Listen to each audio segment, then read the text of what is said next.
All right, so Daniel 5 is a new regime. Okay, we're getting a new regime here. We are getting a regime change. Nebuchadnezzar has died. And also, Nebuchadnezzar's son has died. And what is left is Belshazzar, which is Nebuchadnezzar's grandson. Okay, and we're going to document this because it's going to be a little bit somewhat deceptive in the text, because the text will say Nebuchadnezzar's son, but there's no word for grandson in the Hebrew. And so we're going to document this in a couple places, in the beginning and the end of the text. So let's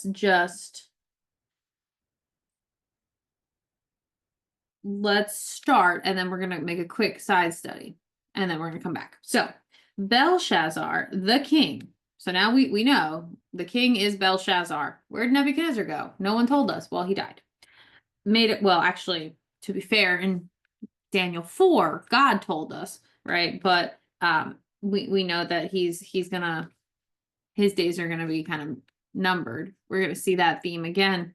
And so Belshazzar, the king, made a great feast to 1,000 of his lords and drank wine before the 1,000. That is it's a very involved party.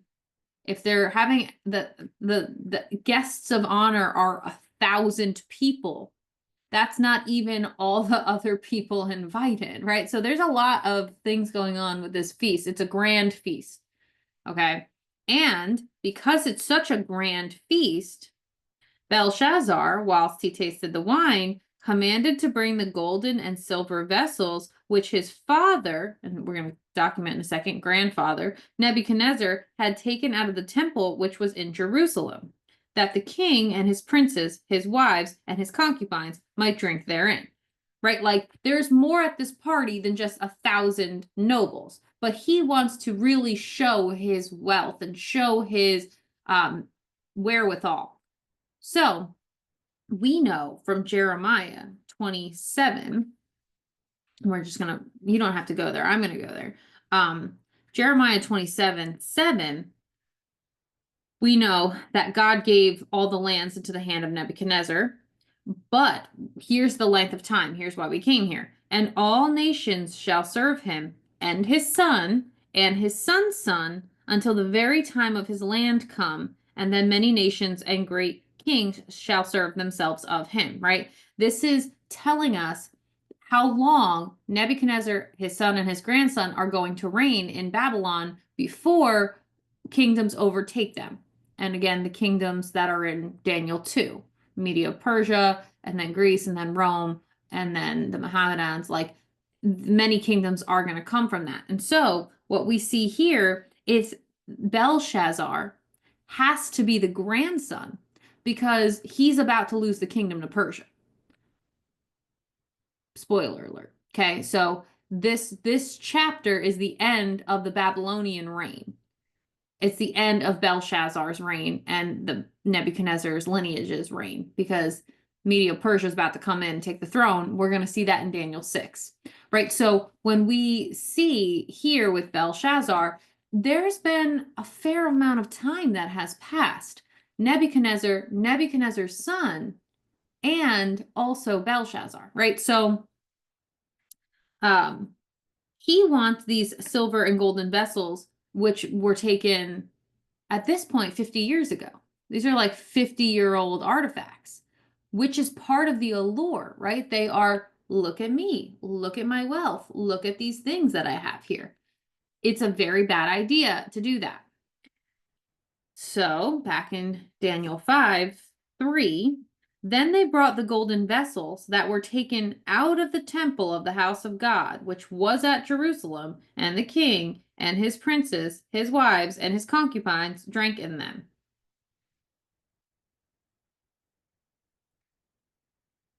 You do not want to take religious artifacts that were used for the Father, for the Lord, and use them as cups at a party. Okay, it's never going to fly. The Lord's not going to want it. He's not going to allow it. And it's just, these are holy consecrated vessels that need to be used for holy consecrated purposes, and not because you think you want to show off to your nobles, Belshazzar, right? And not just that, but one more verse. They drank wine and praised the gods of gold and silver, brass, iron, wood, and stone, right? There's those 6 again. That harkens us right back to the metals used in chapter 2, right? These false gods of these many kingdoms. The kingdoms that are going to exist, the kingdoms that are going to be anti-godly. So you're not just drinking these out of these goblets and things, you're also praising false gods. You're idol worshiping as you do it. God's not going to allow it. It's never going to fly. Okay. And so in the same hour, right, there's no time passing here. Just like with Nebuchadnezzar in chapter 4, there's a point where God will no longer allow the blasphemy. And we won't get into God's perfect will and God's permissible will, but there's such a thing as both. God's perfect will is a plan that is going to come to pass. God's permissible will is a flexibility. It's why there are times where God says, hey, you're done, and someone prays and repents, and he's like, you know what? Okay, you've got another 15 years. Right? There are times where God's permissible will is allowed because he might have had a different plan and the person isn't adding up. There needs to be time for repentance. That is why, like, even look at David. It takes the whole year for David to realize, hey, I sinned with Bathsheba. And he doesn't even realize it. Nathan points it out to him, right? Like, God allows time to pass so that we can figure it out, or we can be told, or we can repent. There is a time frame that happens sometimes. But then there's also, you have stepped 1 second too far. And so God will correct it in that hour, which he does. So in that same hour came forth fingers of a man's hand. And that's it. Just a dismembered hand on the wall, right? Think the Addams family, right? Think it. In the same hour came forth the fingers of a man's hand, and wrote over against the candlestick upon the plaster of the wall of the king's palace. And the king saw the part of the hand that wrote. Right? So the king sees this dismembered hand writing on the wall, looking like it's not attached to anything, writing a message.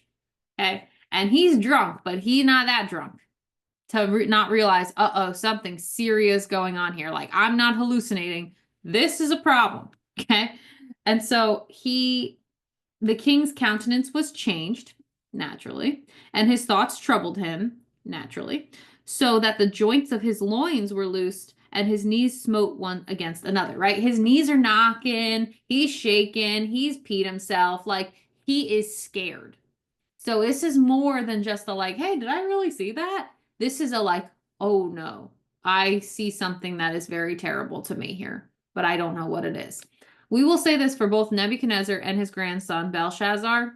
Once they get the kind of intuitive nudge that something is amiss, they're really good at knowing something is amiss and that they need to act on it. And he does, right? He's scared. He goes from partying, having a great time, to terrified. And so he does what all the kings of Babylon seem to do in this kind of situation, emotional situation. He cried aloud to bring in the astrologers and the Chaldeans and the soothsayers. All right. Things don't change that much. Nebuchadnezzar did the same thing. And the king spake and said to the wise men of Babylon, whosoever shall read this writing and show me the interpretation thereof shall be clothed with scarlet and have a chain of gold around his neck, and shall be the third ruler in the kingdom. Right? And so we see that it's the same type of a message. Hey, you guys are all really smart. I need your help. Read what this says and tell me what it means. Right? Because this is a thing that people don't realize. You can read something with zero comprehension. There's a lot of illiteracy out there even to this day, right? You can read what it says and not be able to understand what it says. There's a depth of knowledge, DOK, depth of knowledge, and a lot of people lack it. And that is a different story for a different day. But it is very true that not everybody can understand what they read. So he can't just say, don't just tell him what it says on the wall, which is a language he doesn't know. But also, can you interpret that for me? Not unlike, hey, what's the dream and what's the interpretation thereof? And of course, we're not going to be shocked at the same thing that happens. That then came in all the king's wise men, but they could not read the writing, nor make known to the king the interpretation thereof. Then was King Belshazzar greatly troubled, and his countenance was changed in him, and his lords were astonished, right? He is scared. Like, he is terrified. He's upset. Nobody can do what he's asking. He knows this is serious, but he doesn't know what it is. Like, he is not a happy camper. And he does the same type of thing. It's like, hey, if you can interpret this for me, I will make you royalty. And no one can do it, right? We're getting the same pattern here that Nebuchadnezzar had. But his mom, now the queen, right? Now, again, we know it's probably his mom because we see the king, his princes, his wives, and his concubines drank in them, right? So there's no distinction among any single one of his wives or concubines. But this is probably the queen mother, right? One, because she's referred to as the queen, unlike the king's wives and the king's concubines. And two, because what she's about to say. Okay, so probably his mom sees that he's worried, right? She's still going to be a mom. She sees that he's worried, even though he's a king. So she comes to his aid and she says, now the queen, by reason of the words of the king and his lords, came into the banquet house. Right? She knows what's going on. She's like, hey, I heard you're upset about something. I heard nobody can answer this for you. And she said, O king, live forever. Let not thy thoughts trouble thee, nor let thy countenance be changed. Like, calm down. I got a solution for you. Don't worry. We're going to figure this out. There is a man in thy kingdom, in whom is the spirit of the holy gods. Never do learn, though. And in the days of thy grandfather, light and understanding and wisdom, like the wisdom of the gods, was found in him, whom the king, Nebuchadnezzar, thy grandfather, the king, I say, thy grandfather, made master of the magicians, astrologers, Chaldeans, and soothsayers, right? So she is bridging the gap here of knowledge. Like, hey, in your grandfather's day, there was a guy that we haven't even heard from in a long time, because there's been, when Nebuchadnezzar converted in Daniel chapter 4, there is peace and prosperity in the kingdom because he's giving his homage to God. So nobody needed Daniel. But the mom knows about Daniel. She was there when Nebuchadnezzar had all those things happening. And so she knows, and she's like, hey, this is what happened when your grandfather was alive, and also when your father was alive, right? And so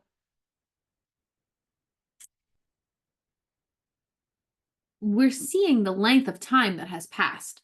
It has passed so much that the king is not even aware that Daniel exists, right? So that means Daniel's just kept to his own. He's just been kind of like under the radar. It probably means that at some point he was no longer made a political advisor, because otherwise Belshazzar would know about him, right? So the relationship Nebuchadnezzar and Daniel had possibly did not get passed down, but even still, Daniel's still in the kingdom. He's still doing his thing. He's still there, but Belshazzar has no idea about who he is. So his mom's telling him about him, right? So she continues and says, for as much as an excellent spirit and knowledge and understanding, interpreting of dreams and showing of hard sentences and dissolving of doubts were found in the same Daniel, whom the king named Belteshazzar. Now let Daniel be called, and he will show you the interpretation, right? So she remembers enough to know, like, hey, this guy was good. Like, this guy had the spirit of the gods, quote unquote gods, in him. He had much understanding. He could interpret sentences. He could interpret dreams. He could do all these things. Like, call him up and he will help you too, right? And so, again, I reiterate to you, This is in the time of the grandson of Nebuchadnezzar. There's no word for grandfather in Hebrew. And so we just have to know from the length of time that has passed, because that's the other thing. If Belshazzar was actually Nebuchadnezzar's son, which he's not, he would know about this. He would know about Daniel also. He does not. Right? So there has to be a length of time that has passed and some kind of miscommunication. And also, as we see in Jeremiah 27:7, there are 3 generations that rule, and then Persia comes. And you're about to see in this chapter, a Persia is a coming. All right. And so, naturally, of course, then was Daniel brought in before the king. And the king spake and said unto Daniel, Art thou that Daniel, which art of the children of the captivity of Judah, whom the king my father brought out of Jewry? And the word there is not Jewry, it's Judah. It's Jerusalem, right? It is the actual place, Judea. And so he doesn't know him on sight. He doesn't know what he looks like. He doesn't know who he is. He doesn't know anything. So he has to kind of like confirm, like, hey, you're the guy that they've been talking about, right? And this is presumably the first time Daniel has been brought in before Belshazzar. And so Belshazzar is doing a little bit of an introduction here. I have even heard of thee, that the spirit of the gods is in thee, that light and understanding and excellent wisdom is found in thee. So again, if he heard about him, it's because he doesn't know him, and it's because a lot of time has passed. And now the wise men, the astrologers, have been brought in before me, that they should read this writing, and make known unto me the interpretation thereof, but they could not show the interpretation thereof. They cannot show the interpretation of the thing. Right? He's letting them know, like, I already called some people in and they couldn't figure it out. And I had heard of thee, that thou canst make interpretations and dissolve doubts. Now, if thou canst read the writing, and make known to me the interpretation thereof, thou shalt be clothed with scarlet, and have a chain of gold about thy neck, and shall be the 3rd ruler in the kingdom. Right? So he's promising him the same thing he promised to the other Babylonians, which is, if you can figure this thing out for me, you will be handsomely rewarded. Now, watch what happens with Daniel, right?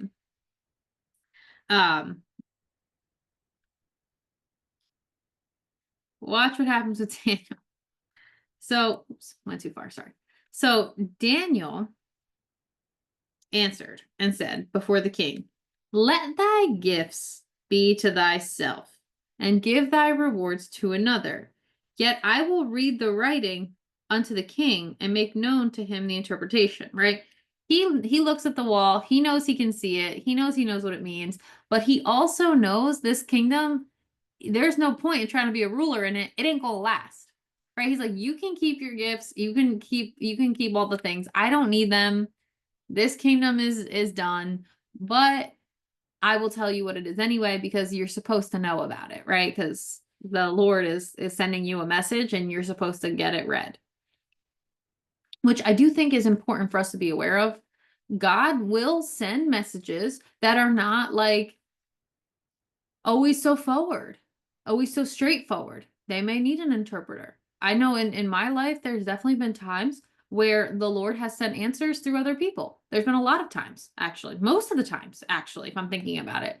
He sends it to me through art or music or literature. He sends it to me through spiritual people. He sends it to me sometimes even out of the mouth of people, and they don't even know they are answering a prayer that I have.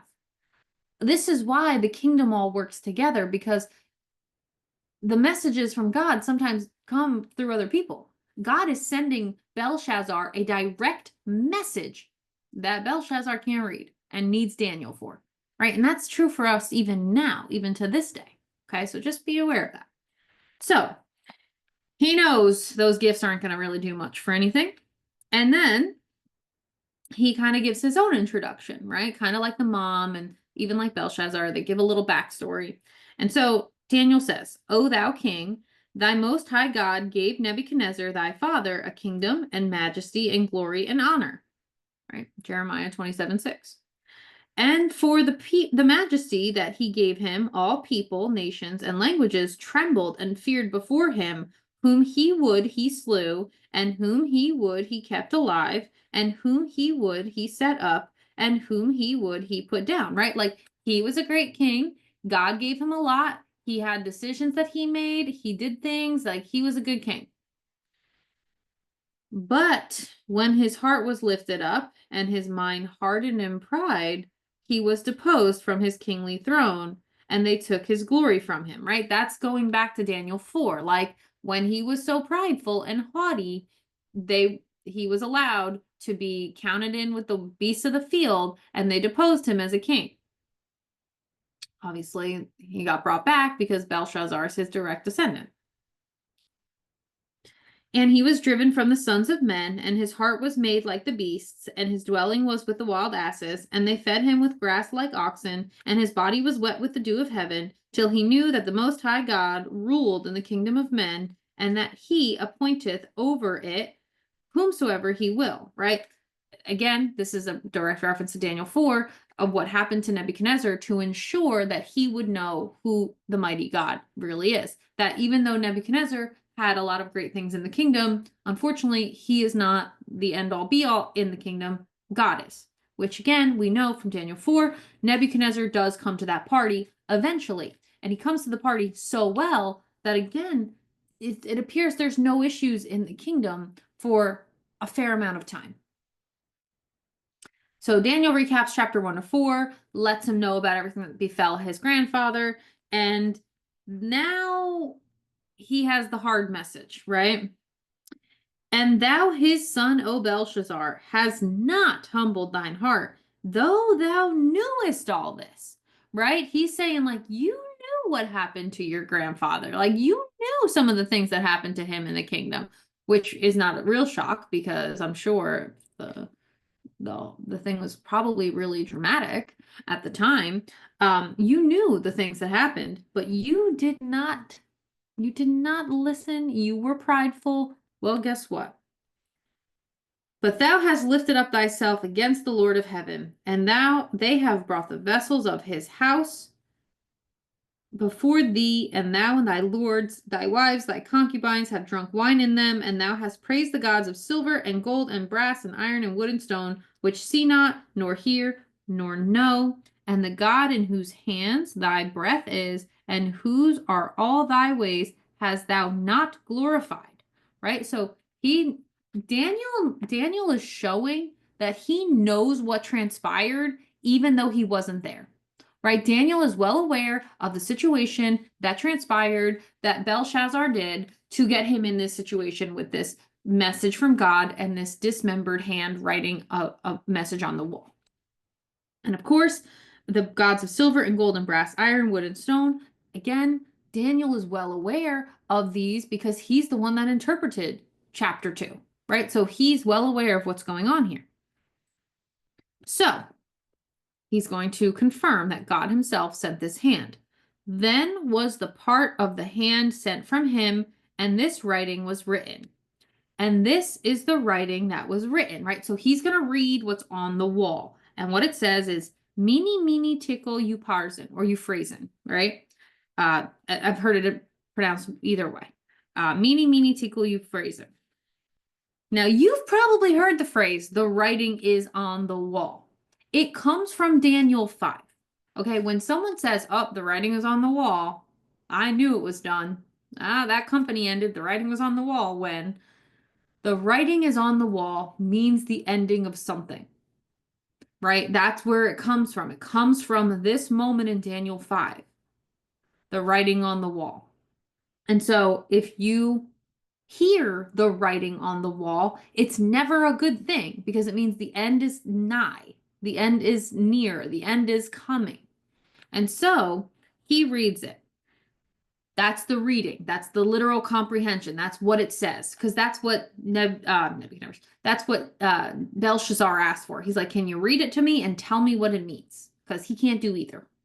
And so this is the interpretation of the thing, which again is just an interpretation of the language to some degree. But again, there's an interpretation that is prophetic here too.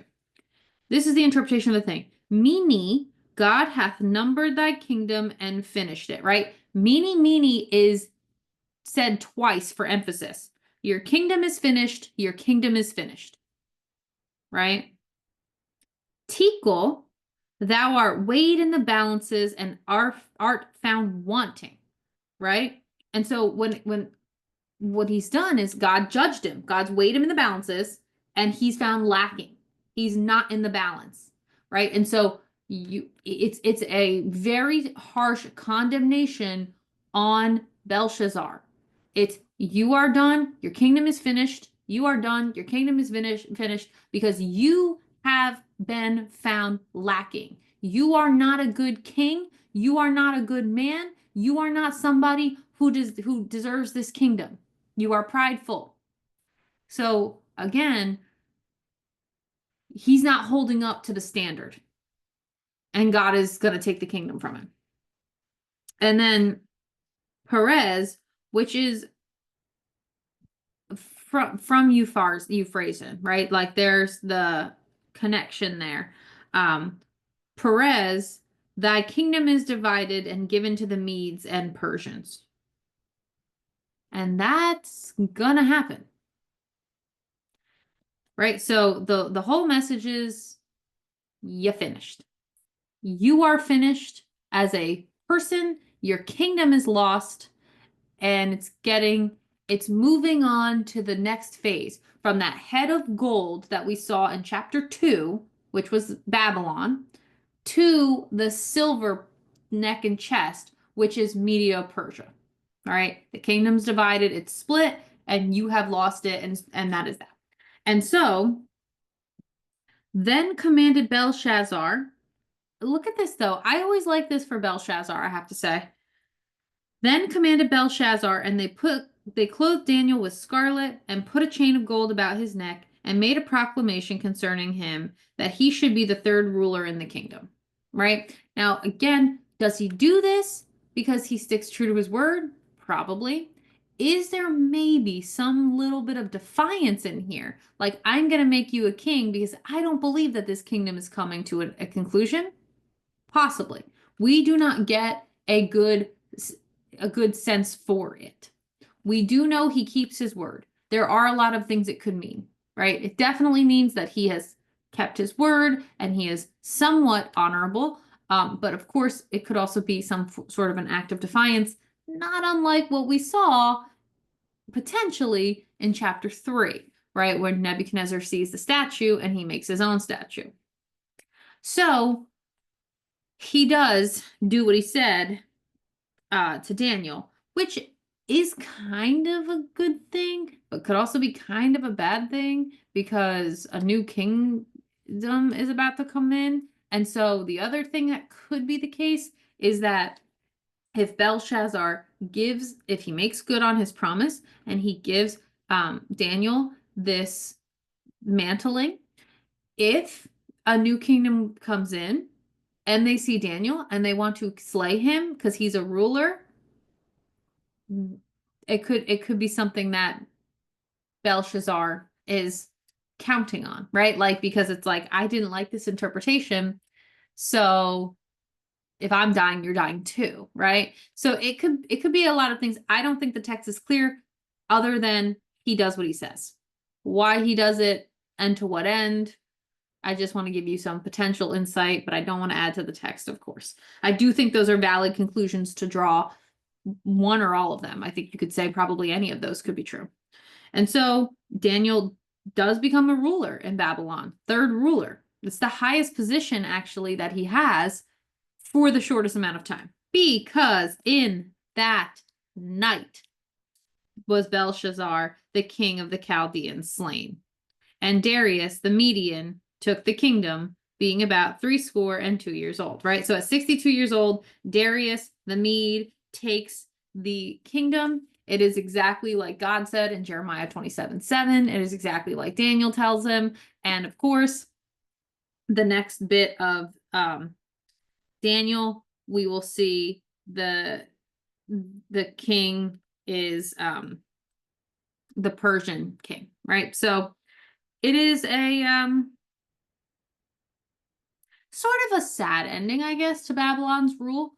Again, it was told it was foretold that it would only be like to Belshazzar's reign. God literally said, I gave it to Nebuchadnezzar, his son, and his grandson. So it's not a surprise, but even still, it is kind of an unfortunate end for such an impressive kingdom, right? And so the Medes and the Persians take over, and we will see that in chapter 6. So the first 5 chapters are Babylonian, but then we get into Median and Persian rule.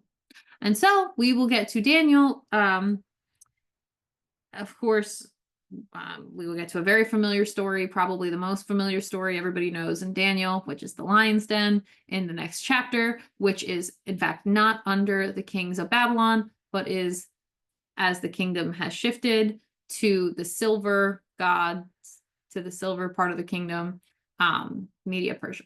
So I hope this is helpful. I hope that this is enjoyable, and I will see you in the next recording.